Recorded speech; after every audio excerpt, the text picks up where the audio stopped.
No left, no right, center. Good. You number one, huh? Imagine this, 14 hours from New Zealand in Thailand, Phuket.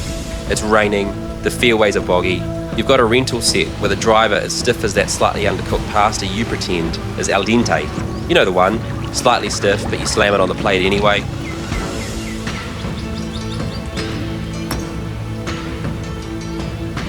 You got no glove, no idea of the course, and somehow, you play the best golf you've played in years.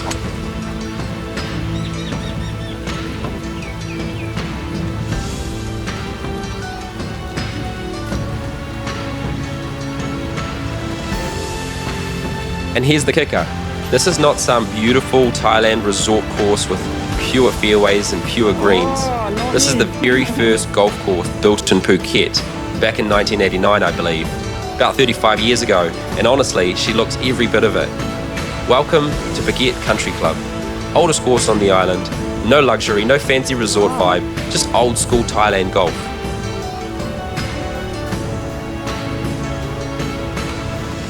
And the course, yeah, it's pretty rough.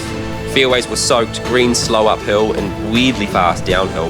And some bunkers look like they've been carved out by a spoon. But honestly, that's Thailand.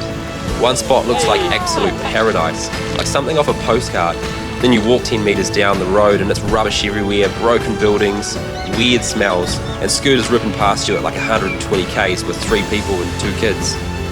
And Phuket's this wild mix of, holy shit, this is beautiful, and holy shit, what am I doing here?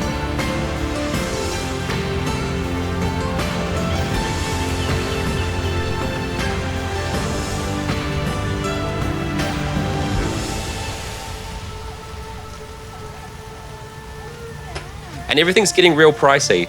Golf used to be cheap here. Now you're basically paying Kiwi prices, if not more. Food, taxis, drinks, everything for tourists has climbed.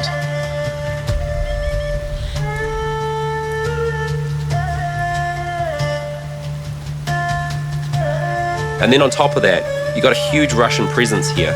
Heaps of Russians buying up property because of the Ukrainian war. Yeah. Cool. And there are whole areas where you hardly hear English. Phuket's changing, and it's changing really fast.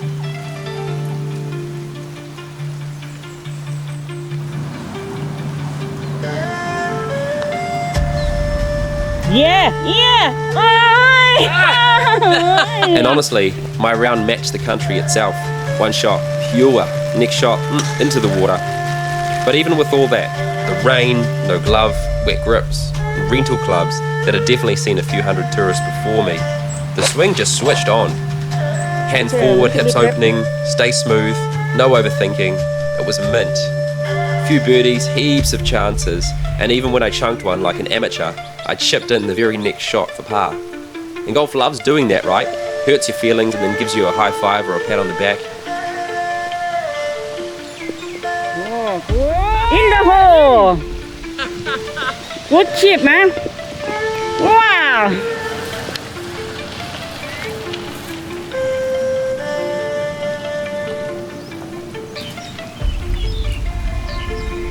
But what really hit me was how much Thailand humbles you.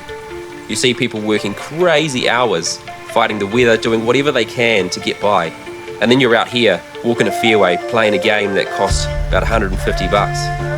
It makes you grateful. Grateful for the day, grateful for the game, and grateful you even get to be here.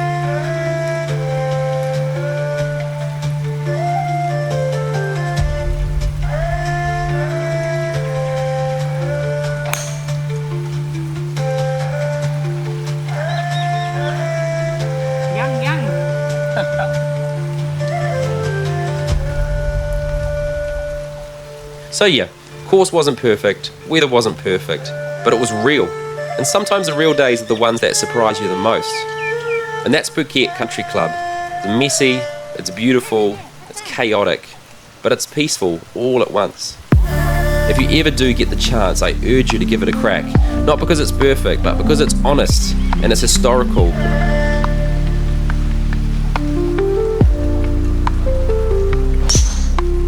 And then we got to the last, a proper par 5 that loops right back to the clubhouse. Off the tee, pretty easy, wide open either side, left and right, heaps of space. But that second shot, especially because I sort of flared it right a little bit into the rough, and I'm standing there with a massive 195 meter carry over water, and I want to go for it. Only problem is, I got no rangefinder, no GPS, nothing. I'm just waiting for the caddy to have a look at this sign on the ground and say, yes, 200 meters. And look, she was lovely, but she was guessing most of the time. But I trusted it, flushed it, landed it 5 meters short on the drink, took it on the chin, clubbed up, and tried again.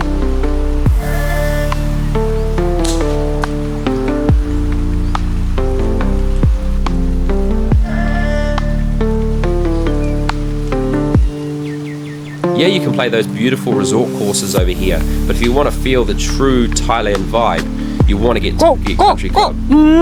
ไม่ต้องยืด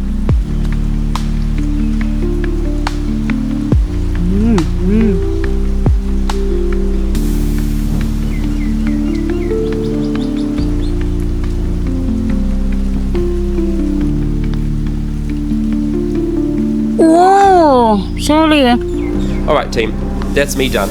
Thanks for watching. I'll see you back in New Zealand for the next one. ขอบคุณค่ะบอส thank you so much บ๊ายบายขอบคุณค่ะ